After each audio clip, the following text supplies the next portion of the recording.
Good morning students. आज का हमारा विषय है गैर हिंदी भाषी क्षेत्रों में हिंदी भाषा का प्रयोग। सर्वप्रथम हम इसके उद्देश्यों को देखेंगे।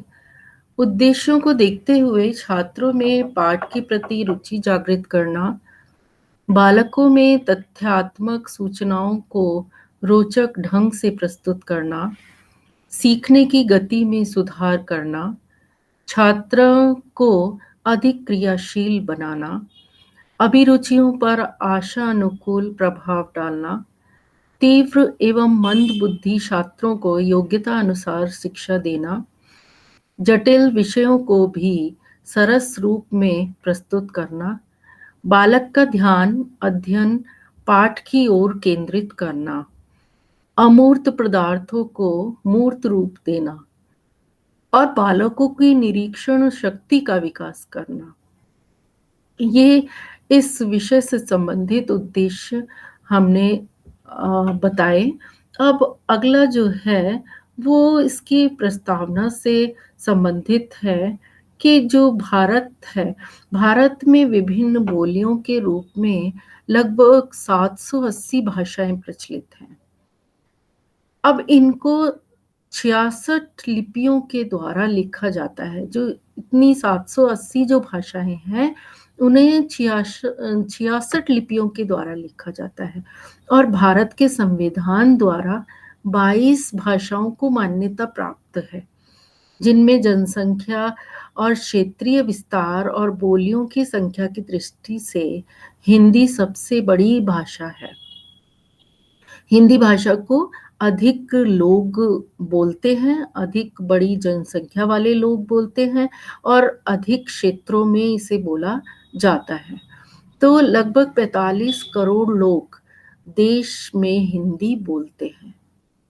अब इसके विकास में संस्कृत, अपभ्रंश, उर्दू, फारसी सहित भोजपुरी, अंगिका, बज्जिका, अवधी, बुंदेलखंडी, ब्रज, कुमायूनी, गढ़वाली, मेवाड़ी, मेवाती, राजस्थानी, भीली, छत्तीसगढ़ी, हरियाणवी और देशज विदेशज भाषाओं बोलियों का योगदान रहा है। तो हम ये देखते हैं कि जो हिंदी भाषी क्षेत्र हैं वो बड़े क्षेत्र कहलाते हैं, बड़े विस्तृत क्षेत्र हैं जिनमें हिंदी भाषा बोली जाती है बड़े तौर पर। अब जब हिंदी भाषा बोलने के बाद देश के हिंदी भाषी राज्यों के साथ ही जो गैर हिंदी भाषी राज्य हैं उनमें भी इसके बोलने वालों की बड़ी संख्या है। भले ही वो गैर हिंदी भाषी राज्य कहलाते हैं, लेकिन उनमें भी अधिकतर जो है वो हिंदी भाषा बोलने वाले लोग देखे जाते हैं। इन राज्यों में यह संपर्क भाषा के रूप में बोली, लिखी और पढ़ी जाती है। वहाँ हम इसे एक सर्वप्रथम बोली जाने वाली भाषा ना बोलकर इसे संपर्क भाषा बोलते हैं, जिससे कि अपने विचारों का आदान प्रदान कर सके, हम एक दूसरे से अपने विचारों का आदान प्रदान कर सकेंगे, संपर्क स्थापित कर सकेंगे। तो इसे संपर्क भाषा के रूप में बोला भी जाता है, लिखा पढ़ा भी जाता है। इसके अलावा दुनिया के अनेक देशों में लगभग 12-13 करोड़ लोग हिंदी का प्रयोग करते हैं। जहां जहां भी भारतीयों के पांव पड़े, हिंदी के साथ पड़े। तो ये तो एक सामान्य सी बात है कि जहाँ जहाँ हिंदी भाषी लोग जाएंगे, जहाँ जहाँ भारतीय लोग जाएंगे, क्योंकि भारत में सबसे ज़्यादा हिंदी भाषा का प्रयोग होता है और यदि हिंदी भाषी लोग ही भारत में जगह जगह जा रहे हैं तो वहाँ हिंदी का प्रयोग तो होगा ही होगा। अब इससे हम यह जानते हैं कि बहुत सारे ऐसे देश हैं जैसे मॉरिशस है, त्रिनाद, दक्षिणी अफ्रीका, जावा, सुमात्रा, बर्मा, फिजी, घाना, सूरीनाम, नेपाल इत्यादि देशों में बड़े बसे हुए जो लोग हैं, वो वहाँ करोड़ों भारतवासियों की भाषा हिंदी है। तो उस जगह सबसे अधिक हिंदी भाषी लोग हो गए और कई देशों में तो हिंदी की शाखाएं विकसित हो रही हैं। बहुत सारी शाखाओं में हिंदी भाषा को बोला जा रहा है। तो हिंदी भाषा कहीं न कहीं फिजी में भी हिंदी भाषा है, फिजी बात के रूप में। और हम फिजी बात से सूरीनाम की अगर बात करें तो सूरीनाम में सरनामी, उज्बेकिस्तान और कजाकिस्तान में पारया, दक्षिणी अफ्रीका में नेताली हिंदी की ही नई शैलियां हैं। हिंदी है लेकिन उनकी शैली अलग है, बोलने का ढंग अलग है। यहाँ तक कि कुछ शैलियों ने तो अपने व्याकरण और कोश भी बना लिए हैं। तो इससे हमें पता चलता है कि विदेशों में भी ऐसे ऐसी जगह हैं जहाँ पर हिंदी भाषा भाषी लोग रह रहे हैं और हिंदी भाषा भाषी के अलावा वहाँ हिंदी भाषा की नई नई शैलियों में उन्हें बदल कर बोला जा रहा है।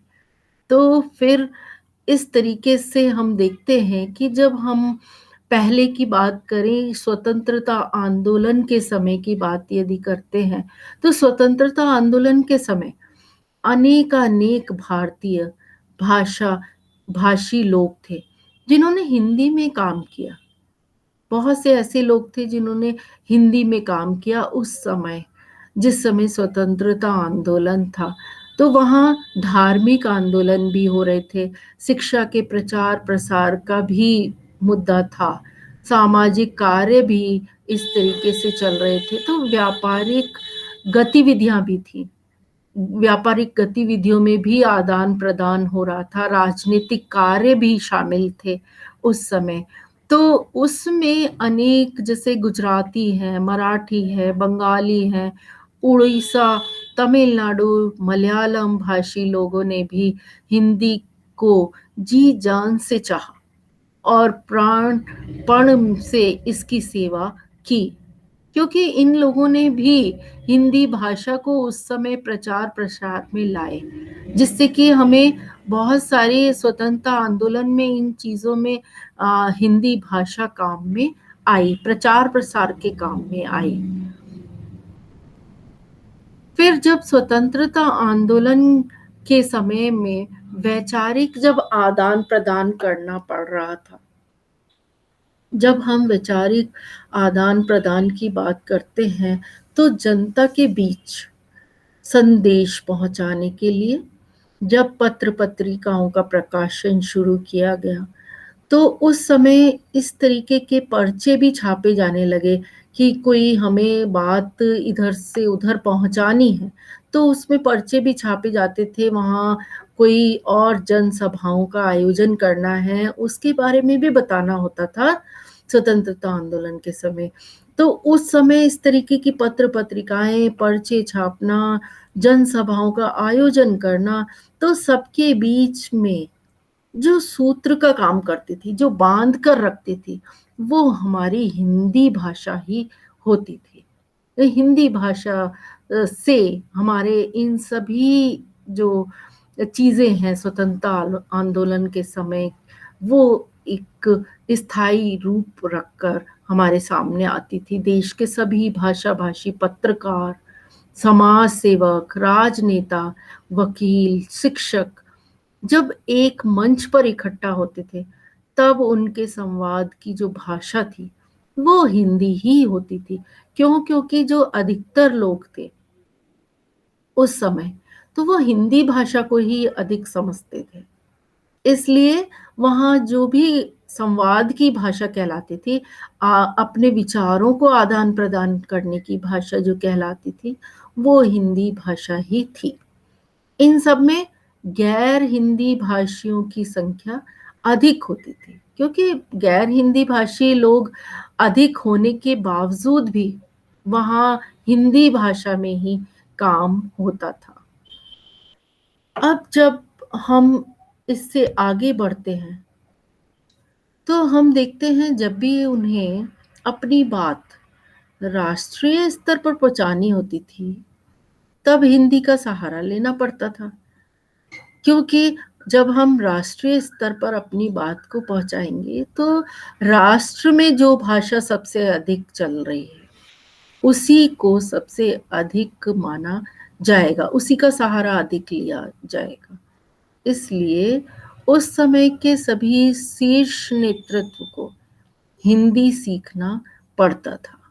जो भी सबसे अधिक शीर्ष पर काम कर रहे हैं, जो उच्च लेवल पर काम कर रहे हैं, उच्च स्तर पर काम कर रहा है, जो व्यक्ति नेतृत्व कर रहा है, वो उसे तो हिंदी सीखना ही पड़ता था। क्योंकि उसके लिए हिंदी सीखना इसलिए भी आवश्यक है क्योंकि अधिक मात्रा में हिंदी भाषी जो लोग हैं, उन्हें उसे सिखाना होता था, बताना होता था और वो और किसी भाषा में तो सीख नहीं सकते थे। इसलिए हिंदी भाषा में ही उनको सिखाना पड़ता था। तो जो भी नेतृत्व करता था, उसे हिंदी सीखना आवश्यक था।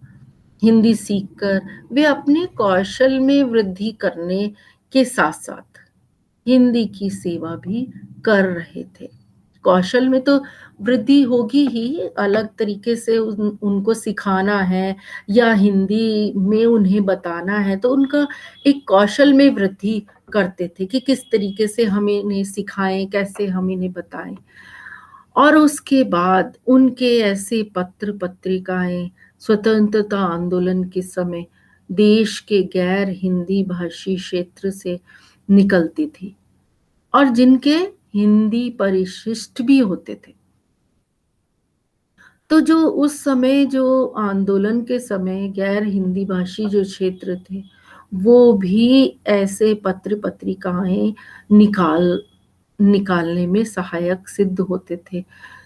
और उसमें हिंदी परिशिष्ट भी लगाते थे। अगर वो गैर हिंदी भाषी हैं, तो वो अपने पत्र-पत्रिकाओं में हिंदी परिशिष्ट को भी लगाया जाएगा। तो इस तरीके से वो हिंदी भाषी लोग भी उस चीज़ से सहमत हो जाते थे, उस चीज़ को पढ़ लेते थे।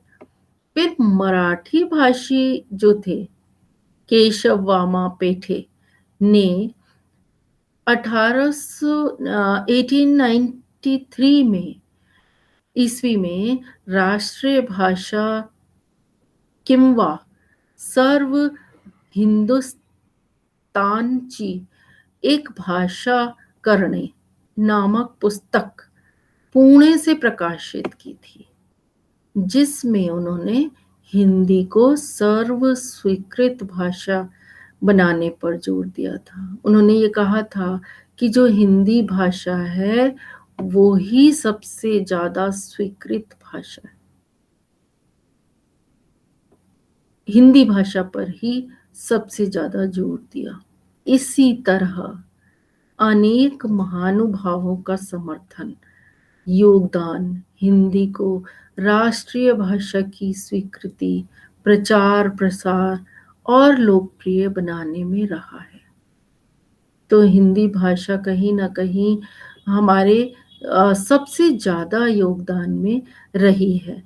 तो राष्ट्रीय भाषा की जो स्वीकृति है, वो तभी हो सकती है जब अधिक से अधिक हिंदी भाषा का प्रचार-प्रसार हो, हिंदी भाषा लोकप्रिय बने। अब जब हम हिंदी भाषा का इतना प्रसार-प्रसार देख रहे हैं, तो कहीं न कहीं हम हिंदी भाषीय जो हमारे राज्य हैं, हिंदी भाषीय पत्र-पत्रिकाएँ हैं, उनमें जिन गैर हिंदी भाषी पत्रकारों का महत्वपूर्ण योगदान है। हिंदी पत्रिका थी, लेकिन जो लोग थे, उनको लिखने वाले, अपना योगदान देने वाले जो लोग थे, वो गैर हिंदी भाषीय थे। तो उनमें बाबूराव विष्णु पराड़कर का नाम बड़ी श्रद्धा के साथ लिया जाता है। वे कोलकाता से में नेशनल कॉलेज में हिंदी और मराठी के शिक्षक थे। तो इसमें उस समय योगीराज अरविंद घोष वहाँ प्राचार्य थे। पराड़कर जी अपने मामा की पुस्तक देशेर कथा का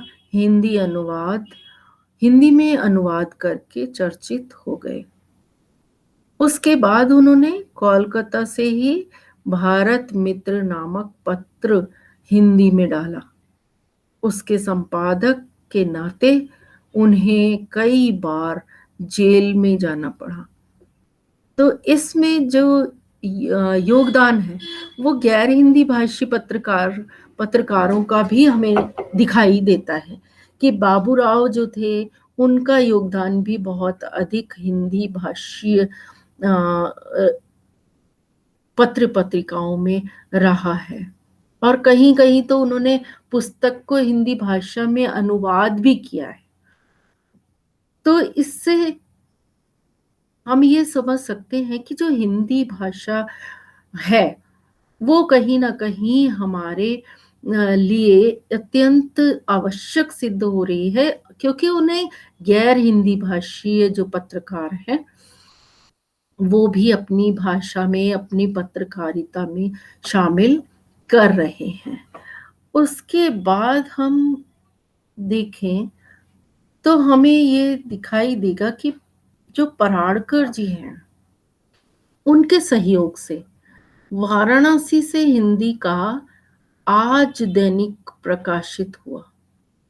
आज नाम से एक दैनिक प्रकाशन प्रकाशित किया गया। उसके संपादक के रूप में उन्होंने हिंदी पत्रकारिता को भाषाई अखबार के ऊपर उठाकर राष्ट्रीय पहचान दी। तो उसमें हिंदी भाषा से संबंधित था वो जो दैनिक पत्र था, और उन्होंने हिंदी की पत्रकारिता की भाषा का गठन भी किया कि किस प्रकार से जो हिंदी की पत्रकारिता है उसकी भाषा का गठन किया जाए, और हिंदी के अनेक शब्द स्वयं गढ़े और अंग्रेजी का विकल्प प्रस्तुत किया। विदेशी शब्दों का गजब का भारतीयकरण कर दिया गया, मानकीकरण कर दिया गया। मुद्रास्फीति और नेशन को राष्ट्रीय शब्द उन्होंने ही दिया। आज जो अखबार है वो वाराणसी सहित अनेक नगरों से आज भी निकल रहा है। ये बात सर्वथा सत्य है कि आज भी वाराणसी में हिंदी का जो आज दैनिक प्रकाशन है वो आज भी हो रहा है। अब जब हम वर्तमान स्थिति की बात करें तो वर्तमान समय में देश भर में अनेक गैर हिंदी भाषी विद्वान हिंदी की सेवा में जुटे हुए हैं, और ग्वालियर निवासी श्रीधर गोविंद पराड़कर जी का योगदान प्रशंसनीय है। विगत कई दशकों से देश विदेश में साहित्यिक जो गोष्ठियां हो रही हैं, संवाद हो रहे हैं, बैठक हैं, उनमें हिंदी उनके चिंतन का प्रमुख विषय होती है। उन्होंने लगभग 2 दर्जन पुस्तकों की रचना हिंदी में करके इसके प्रति अपना प्रेम प्रदर्शित किया है। उन्होंने ये दिखाया है कि वो भी हिंदी भाषा को उतना ही महत्व देते हैं जितना कि हिंदी भाषीय देते हैं, और जबकि वो गैर हिंदी भाषीय राज्यों से संबंधित है। तो कहीं ना कहीं हमें यह भी देखने के लिए मिल रहा है कि गैर हिंदी भाषी जो विद्वान हैं वो भी हिंदी भाषा को आगे बढ़ाने का जिम्मा ले रहे हैं, प्रचार प्रसार कर रहे हैं। उन्होंने भी लगभग 2 दर्जन पुस्तकों की रचना की। और 2 दर्जन पुस्तकों की रचना के बाद हिंदी में करके इसके प्रति अपना प्रेम प्रदर्शित किया है कि हम भी अपना योगदान इस विषय में दे सकते हैं। अब उसके वर्तमान में जब हम इस तरीके का हिंदी से जुड़ाव देख रहे हैं, तो कहीं न कहीं श्री गुरुजी जो हैं समग्र का 12 खंडों में संपादन करके भागीरथ कार्य किया है।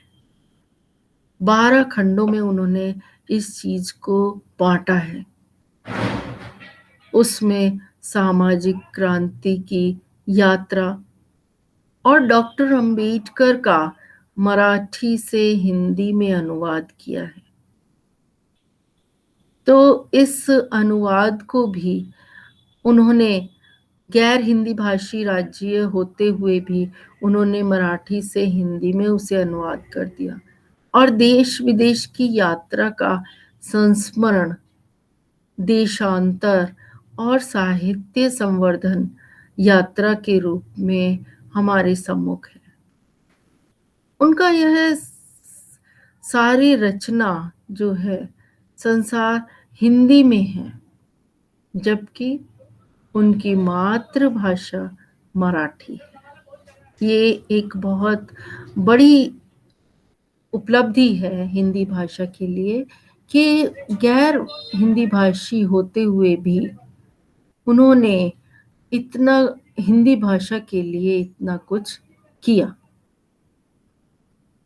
और कई संस्मरण भी इस तरीके के उन्होंने लिखे कि हिंदी भाषा से संबंधित संस्मरण माने जाते थे और उनका सारा जो रचना का संसार है वो हिंदी में ही हुआ करता था, जबकि उनकी भाषा जो थी वो मराठी होती थी।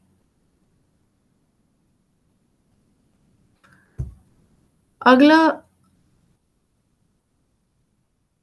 इन महानुभावों के अतिरिक्त ये जितने भी गैर हिंदी भाषीय क्षेत्रों के महानुभाव हैं, इनके अतिरिक्त हम देखते हैं कि ऐसे बहुत से विद्वान हुए हैं जिन्होंने अपनी मातृभाषा के साथ साथ हिंदी की बड़ी लगन से सेवा की। बहुत से ऐसे विद्वान हैं जिन्होंने हिंदी की सेवा की है और उसके बाद विनोबा भावे ने वर्धा में हिंदी विश्वविद्यालय की स्थापना की का बीजारोपण महात्मा गांधी के इच्छा अनुसार विद्यालय के रूप में किया था। वो ये महात्मा गांधी ये चाहते थे कि विद्यालय के रूप में इस तरीके की स्थापना हो, तो फिर विनोबा भावे ने वर्धा में इस तरीके के जो हिंदी विश्वविद्यालय है या विद्यालय, उन्होंने विद्यालय के रूप में इस विद्यालय की स्थापना की। फिर बंगाल के राजा राम मोहन राय ने, केशव चंद्र सेन ने अपने समय में देश की धड़कन हिंदी को मानते हुए इसके उत्थान में योगदान किया था। वो ये मानते थे कि जो देश की धड़कन है वो हिंदी भाषा ही है। अगर हम हिंदी भाषा को आगे नहीं बढ़ाएंगे तो कहीं ना कहीं देश की धड़कन पर इसका असर होगा, देश के विकास पर इसका असर होगा। इसलिए वो हिंदी भाषा के उत्थान में योगदान देते थे। उड़ीसा के विशाखापत्तनम की प्रोफेसर एस शेषारत्नम विगत कई वर्षों से दक्षिण भारत में हिंदी के विकास में सहयोग कर रही हैं। चेन्नई से प्रकाशित चंदा मामा के हिंदी संस्करण के पूर्व संपादक डॉक्टर बाल शौरी रेड्डी आज जीवन हिंदी की सेवा करते हैं। तो इसमें आप ये दिखाई दे रहा है कि गैर हिंदी भाषी होते हुए भी हिंदी भाषा के लिए कहीं न कहीं अपना योगदान दे रहे हैं। बच्चों को हिंदी में आगे बढ़ाने के लिए, उनको प्रमुखता लाने के लिए हिंदी की, तो हिंदी भाषा हमारे सहयोग हमें बहुत कुछ सहयोग दे रही है।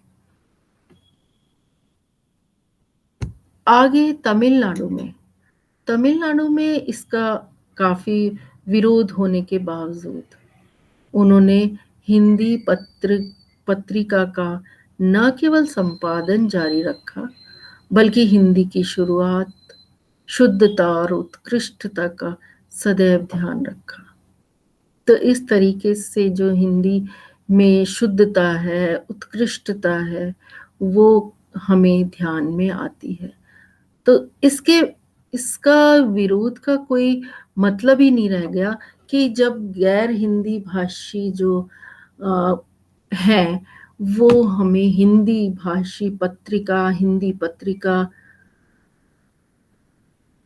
बनाना और उनका संपादन करना, बल्कि जो हिंदी की शुद्ध और उत्कृष्टता का वो हमेशा ध्यान रखते थे कि हिंदी पत्रिका यदि निकल रही है तो उसमें शुद्ध हिंदी का प्रयोग हो, उत्कृष्टता हो।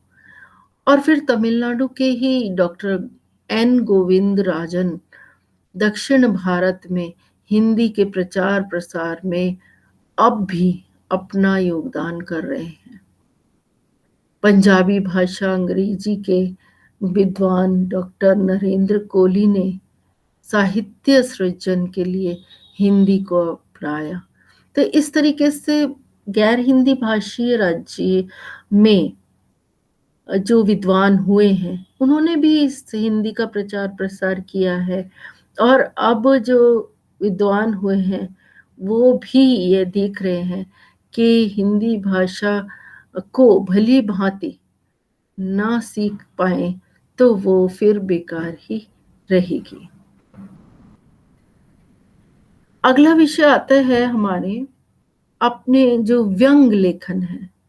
व्यंग लेखन में के द्वारा उन्होंने हिंदी भाषीय हिंदी हास्य व्यंग लेखन को तो समृद्ध किया ही है। राम कथा राम कथा को भी उन्होंने इस संदर्भ में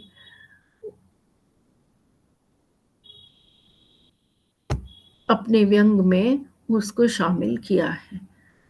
उसमें हिंदी हास्य व्यंग लेखन और राम कथा पर आधारित उपन्यास अभ्युदय 4 खंडों में विभक्त किया और महाभारत पर आधारित 8 खंडों में महासमर की रचना करके हिंदी लेखन में एक नई दिशा निर्धारित की है। सैरंध्री, वासुदेव आदि उपन्यास हिंदी की धरोहर बन गए हैं। तो इस प्रकार से हम ये देखते हैं कि बहुत सारे जो साहित्यकार हैं, जो गैर हिंदी भाषीय हैं, उन्होंने भी हिंदी भाषा में अत्यंत प्रभावशाली काम किया है। व्यंग लेखन किया है, हास्य लेखन किया है और हिंदी भाषा में जो राम कथा लिखी गई है, महाभारत लिखी गई है, उसके लेखन को भी बाँट लिया गया है। तो इस तरीके से जो हिंदी की धरोहर है, वो उसमें समृद्ध हो रही है, वो बढ़ती चली जा रही है। अब हर वर्ष जनवरी को विश्व हिंदी दिवस मनाया जाता है। वस्तुतः इसी तारीख को 1975 में मराठी भाषी पत्रकार अनंत गोपाल शेवड़े के सत्य प्रयास से नागपुर में पहला विश्व हिंदी सम्मेलन आयोजित किया गया था। 10वां सम्मेलन वर्ष 2016 में भोपाल में संपन्न हुआ। विषय विस्तार और विश्व भागीदारी की दृष्टि से यह सर्वोत्तम सम्मेलन था। तो इस प्रकार के सम्मेलन भी हो रहे हैं, राष्ट्रीय स्तर पर न होकर अंतरराष्ट्रीय स्तर पर भी इस सम्मेलनों को रखा जा रहा है, जिससे कि हिंदी भाषा का प्रचार प्रसार अधिक मात्रा में हो सके। अब इसके बाद हम ये देखते हैं कि हिंदी भाषा के बाद गैर हिंदी भाषीय राज्यों में हिंदी को लेकर बढ़ता विरोध, अत्यंत विरोध बढ़ना शुरू हो गया। अब केंद्र सरकार द्वारा हिंदी को बढ़ावा दिए जाने को लेकर गैर हिंदी भाषीय जो क्षेत्र हैं उनमें इसका मुखर विरोध हुआ। दक्षिण के कई राज्य ने सरकार के हिंदी में कामकाज को लेकर जारी किए गए आदेश के खिलाफ हमेशा से नाखुशी जाहिर की। तो वहाँ हिंदी भाषा जो गैर भाषीय क्षेत्र थे, जो राज्य थे, उनमें हिंदी भाषा का विरोध किया जा रहा था। उनका कहना था कि हम जो भी सरकारी जो काम है वो हिंदी के कामकाज, हिंदी भाषा को कामकाज में नहीं लिया जाएगा, और जो भी इस आदेश के खिलाफ हमेशा से ही नाखुश रहे। तो वर्ष 2014 में केंद्र में नई सरकार ने सरकारी विभागों और सोशल जो साइट्स थे उन पर सरकारी कामकाज में हिंदी के इस्तेमाल को बढ़ावा देने के आदेश दिए कि जो हिंदी का इस्तेमाल है वो कहीं ना कहीं और अधिक होना चाहिए। इसलिए उन्होंने जो सामाजिक जो साइट थी हमारी, सोशल साइट्स हैं या सरकारी कामकाज है, इसमें उसको बढ़ावा देना शुरू कर दिया। लेकिन इस फैसले पर तमिलनाडु, कर्नाटक, केरल और उड़ीसा से विरोध के स्वर उठने लगे। जब इस तरीके के सरकारी विभागों में इस तरीके से बढ़ावा देने का काम हुआ, आदेश आए, तो ये जो जगह थी, गैर हिंदी भाषी जो जगह थी, वहां पर उसके विरोध में स्वर उठने लगे, हिंदी भाषा के विरोध में। और तमिलनाडु के जो मुख्यमंत्री थी जयललिता और डीएम के अध्यक्ष एम करुणानिधि, वो भी नाराज हो गए कि इस तरीके के हमारा जो हिंदी का प्रभाव है वो इतना नहीं है, और हम इसके लिए क्यों इतना ज्यादा प्रयास करें। तो वो भी इसके लिए नाराज थे। अब 1960 में के दशक में तमिलनाडु में हिंदी के खिलाफ आंदोलन चल चुका था और करुणानिधि ने इस कदम को हिंदी थोपे जाने की शुरुआत कर दिया था। वहीं जयललिता ने प्रधानमंत्री को चिट्ठी लिखकर गृह मंत्री के हिंदी इस्तेमाल करने के आदेश पर आपत्ति जताई। तो फिर वो लोग इतने विरोधी होते जा रहे थे हिंदी भाषा के कि उन्होंने हर चीज में अपनी आपत्ति जतानी शुरू कर दी गई थी। अब पीएम के और जम्मू कश्मीर के मुख्यमंत्री अमर अब्दुल्ला ने भी केंद्र सरकार की ऐसी कोशिशों का विरोध किया जा रहा था। वहीं वाद विवाद देखा कि बढ़ता देख सरकार की ओर से भी सफाई दी गई। बीच में राजभाषा ने हिंदी के इस्तेमाल पर जारी किए निर्देश की चिट्ठी फिर जारी की है, जो कि उन्होंने इस चीज की वो वहाँ गुहार लगाई थी कि हम हिंदी भाषा में इसका इस्तेमाल नहीं करेंगे, उसके बीच ही राज्य भाषा ने भी हिंदी के इस्तेमाल पर ये निर्देश जारी कर दिए गए और इनको चिट्ठी भी उस रूप में जारी कर दी गई थी। अब हम यहाँ देखते हैं कि जम्मू कश्मीर के पूर्व मुख्यमंत्री अमर अब्दुल्ला ने भी इसका विरोध करते हुए कहा कि उर्दू और अंग्रेजी जम्मू कश्मीर की आधिकारिक भाषाएं हैं। इसके अलावा जिसको जो भाषा उपयोग करना है वो करे, किसी पर कोई भाषा थोपी नहीं जाएगी। बीएसपी सुप्रीमो मायावती ने कहा कि हिंदी को बढ़ावा देना अच्छी बात है, लेकिन हमें अपने देश की समृद्ध विरासत और विविधता को भूलना नहीं चाहिए।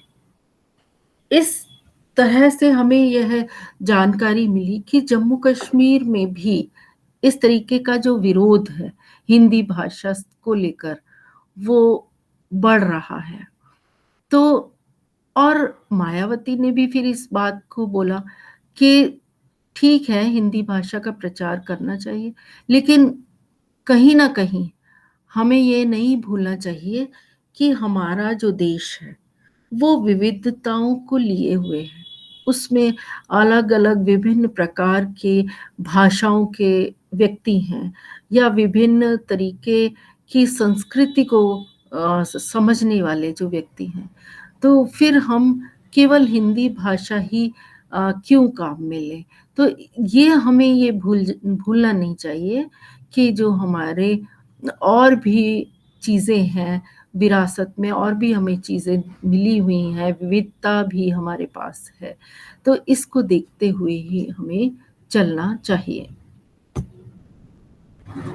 अब द्रमुक मुखिया जो थे एम करुणानिधि, उन्होंने भी हिंदी का विरोध करते हुए कहा कि इस बात से इनकार नहीं किया जा सकता कि ये किसी की इच्छा के विरुद्ध उस पर हिंदी थोपने की शुरुआत है।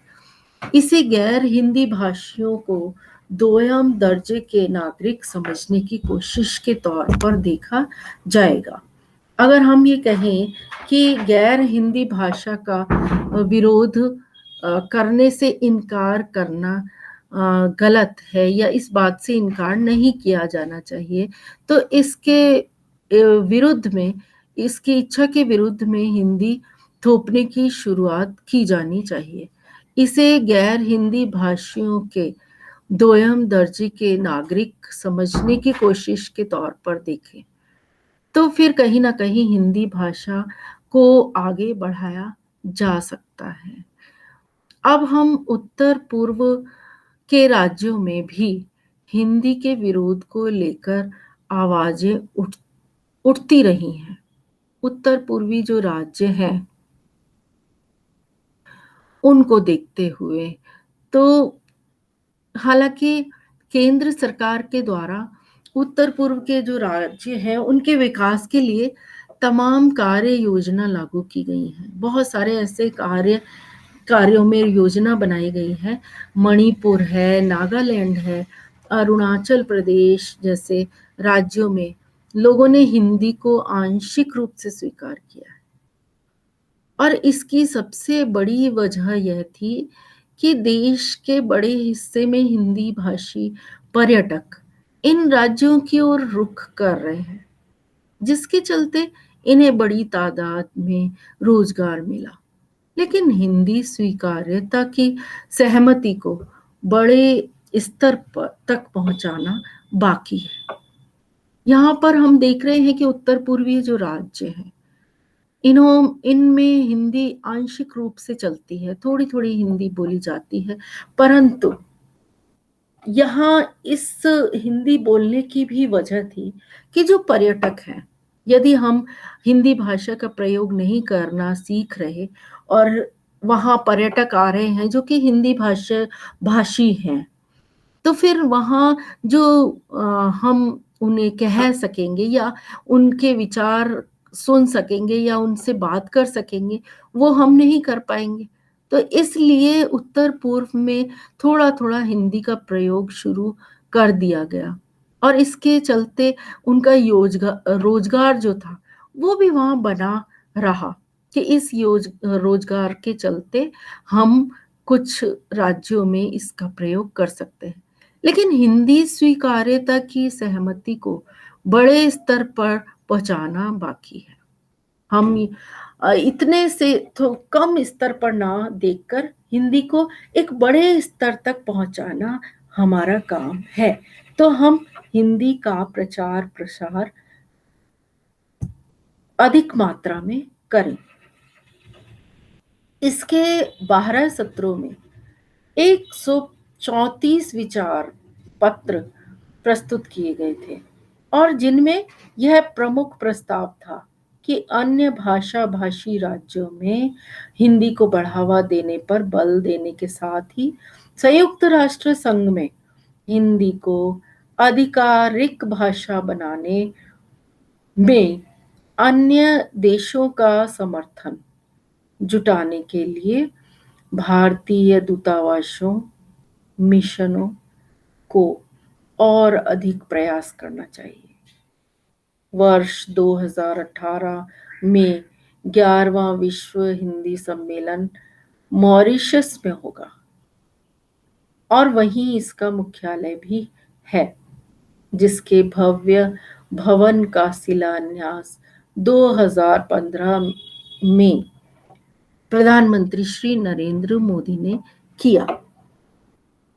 अब इन सभी चीज़ों को देखते हुए इसके हिंदी भाषा के बढ़ावा पर बल मिल रहा है। संयुक्त राष्ट्र संघ भी उसे बल दे रहा है और हिंदी को एक आधिकारिक भाषा बनाने का समर्थन भी जुटाया जा रहा है। तो हिंदी जो भारतीय दूतावास है या मिशन है, उनको इस तरीके के प्रयास करना चाहिए। तो हम कहीं न कहीं हिंदी भाषी रह इसे आगे बढ़ाने का काम कर सकते हैं। अब हिंदी को गैर हिंदी भाषी राज्यों में आधिकारिक प्रयोग करने के संबंध में गठित संसदीय समिति की रिपोर्ट अभी हाल ही में तत्कालीन राष्ट्रपति श्री प्रणब मुखर्जी को सौंपी गई थी, जिसकी सिफारिश को मंजूर कर लिया गया था कि हिंदी भाषीय जो गैर हिंदी भाषीय राज्य हैं, उनमें आधिकारिक तौर पर हिंदी भाषा का प्रयोग किया जाएगा। तो इस सिफारिश को मंजूर कर लिया गया था, राष्ट्रपति ने मंजूर किया। इसके अनुसार राष्ट्रपति और सरकार के सभी मंत्रियों समेत सभी प्रतिष्ठित पदों पर आसीन व्यक्तियों जिन्हें हिंदी आती है, इसके लिए अपने वक्तव्य हिंदी में देना ज़रूरी हो जाएगा। अब जितने भी उच्च पदों पर आसीन हैं, उन व्यक्तियों को भी ये कहा जा रहा था कि यदि आप हिंदी बोल सकते हैं, तो आप अपना वक्तव्य जो भी अपनी बात बोलनी है, वो हिंदी भाषा में ही दें। तो ये एक सबसे अच्छी शुरुआत थी, जो कि हिंदी भाषा से संबंधित हम देख रहे थे। अब जब हम बात करते हैं हिंदी भाषा के गैर हिंदी भाषीय जो समितियां हैं, समितियों ने यह भी सिफारिश की है, काफ़ी कुछ सिफारिशें हुई हैं, तो ये भी सिफारिश की है कि केंद्रीय माध्यमिक शिक्षा बोर्ड में जो 10वीं कक्षा है, 10वीं तक की जो कक्षाएं हैं, उसमें शिक्षा में हिंदी को अनिवार्य कर दिया जाए, जिसकी इसकी मंजूरी राष्ट्रपति महोदय से मिल गई है और इसके लागू होने से देश के गैर हिंदी भाषीय क्षेत्रों में भी हिंदी का प्रयोग तो बढ़ेगा ही, साथ ही अनेक विषयों की जानकारी भी हिंदी में मिलने लगेगी। ये एक बहुत बड़ी बात थी, क्योंकि पूरे सभी राज्यों में यदि 10वीं तक हिंदी अ, अनिवार्य रूप से कर दी जाए, तो 10वीं तक तो बच्चा हिंदी भाषा ग्रहण करेगा ही, और यदि वो 10वीं तक उस भाषा को पढ़ता है, तो उसका ज्ञान हिंदी भाषा में बढ़ जाएगा, और इसलिए अधिकतर जो लोग हैं, वो हिंदी भाषा को समझना शुरू कर देंगे। तो इसकी सिफ़ारिश से हमें इतना कुछ ज्ञान की प्राप्ति हो रही थी। अब हम जब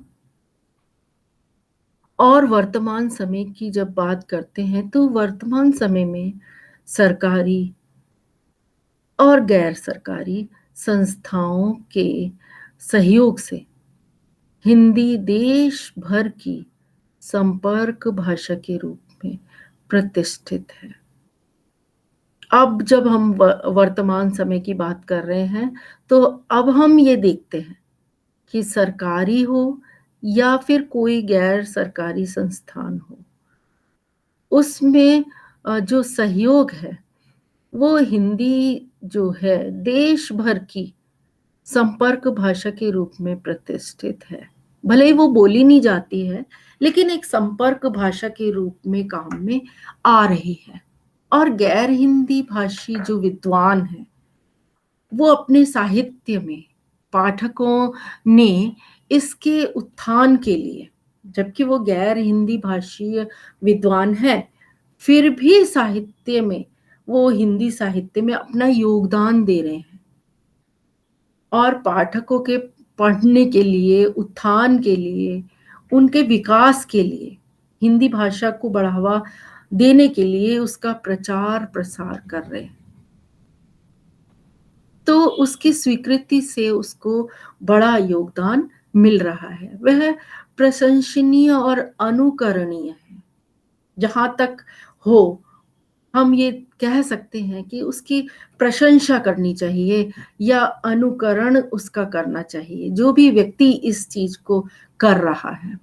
तो हमें गैर हिंदी भाषी विद्वान जो हैं, उनकी प्रशंसा करनी चाहिए, उनका अनुकरण करना चाहिए कि जब वो कर सकते हैं, तो हम क्यों नहीं हिंदी भाषा को प्रयोग में लाएँ। इन सब के द्वारा हिंदी को बढ़ावा देने से हमारी राष्ट्रीय एकजुटता को पुष्टि होगी, उसको बढ़ावा मिलेगा, उसका विकास होगा। तो हम वर्तमान युग में, वर्तमान समय में गैर सरकारी जो संस्थाएँ हैं, उनमें भी धीरे-धीरे हिंदी भाषा का प्रयोग कर सकेंगे। तो आज का जो हमारा विषय था, वो इसी पर आधारित था कि जो गैर हिंदी भाषीय राज्य हैं, उनमें हिंदी भाषा का प्रयोग किस आधार पर किया जा रहा है, और अगर उसका विरोध भी हो रहा है, तो भी हिंदी भाषा का प्रयोग किस प्रकार किया जा रहा है। तो हमने आज के इस विषय में इन सभी चीज़ों को पढ़ा। अब इस विषय के अंत में हम बहुत सारे महत्वपूर्ण लिंक देखेंगे, जो कि हाँ, आपके ये मदद कर सकते हैं इस विषय में और जानकारी देने में। अब इस इन रेफ़रेंसेस के बाद, इन महत्वपूर्ण लिंक्स के बाद हम देखेंगे कि कुछ मल्टीपल चॉइस क्वेश्चन जो अति लघुतरात्मक प्रश्न या अ, एक शब्दांश की जो बहुविकल्पीय प्रश्न हैं, वो किस तरीके से हैं। पहला प्रश्न जो हमारे सामने आता है, वो इस आधार पर है कि भाषा का प्रमुख कौशल है।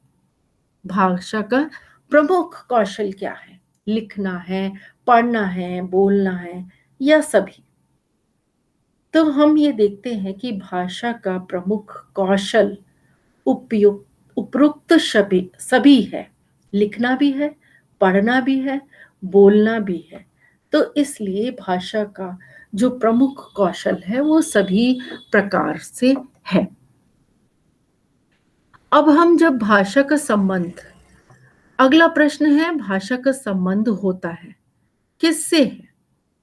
गद्य से है, पद्य से है, व्याकरण से है या सभी से है? तो भाषा का संबंध यहाँ सभी से देखा जाता है, गद्य से भी, पद्य से भी, व्याकरण से भी। इसका सही उत्तर है सभी से।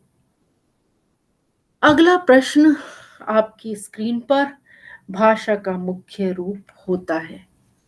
भाषा का मुख्य रूप क्या है? अशाब्दिक भाषा, शाब्दिक भाषा या दोनों ही? उपरोक्त में से कोई नहीं।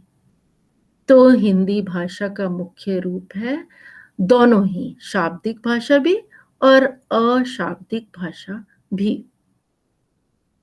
अगला प्रश्न, शिक्षा प्रदान करने का साधन है, कौन सा साधन है? राष्ट्रीय भाषा, मातृभाषा, क्षेत्रीय भाषा या उपरोक्त में से कोई नहीं? इनमें से कोई नहीं, उपरोक्त में से कोई भी शिक्षा प्रदान करने का साधन नहीं है।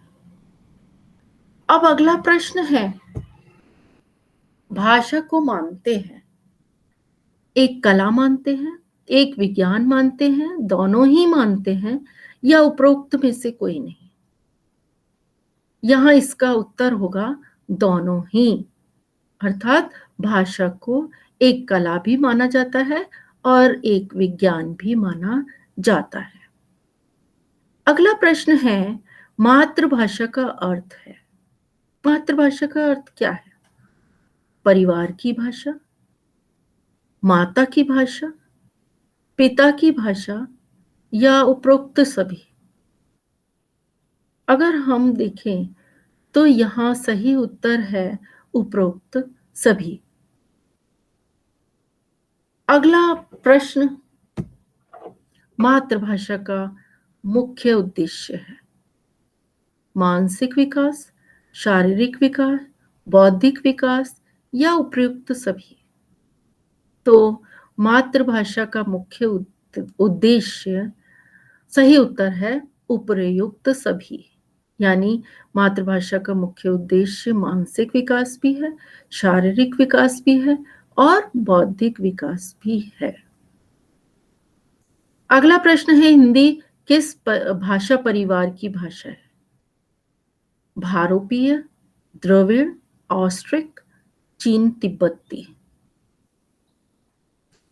यहां सही उत्तर है भारोपीय। हिंदी भाषा भारोपीय परिवार की भाषा कहलाती है।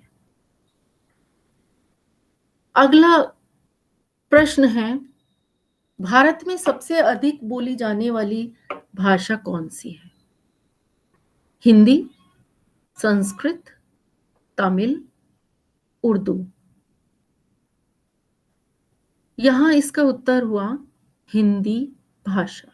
हिंदी भाषा सबसे अधिक बोली जाने वाली भाषा है। अगला प्रश्न और आखिरी प्रश्न है, शिक्षा के उद्देश्यों का वर्गीकरण। शिक्षा के उद्देश्य ज्ञानात्मक, भावात्मक, क्रियात्मक या सभी? यहां हम इसका उत्तर है सभी। यानी कि शिक्षा के उद्देश्यों का वर्गीकरण ज्ञानात्मक रूप से भी करते हैं, भावात्मक रूप से भी करते हैं और क्रियात्मक रूप से भी शिक्षा के उद्देश्यों का वर्गीकरण किया जाता है। अब आज का विषय हमारा यहीं समाप्त होता है, जो कि था गैर हिंदी भाषीय राज्यों में हिंदी भाषा का प्रयोग किस प्रकार और कैसे किया जा रहा है, जो कि आज हमने पढ़ा। अब अगला विषय अगली कक्षा में पढ़ेंगे। तब तक के लिए धन्यवाद।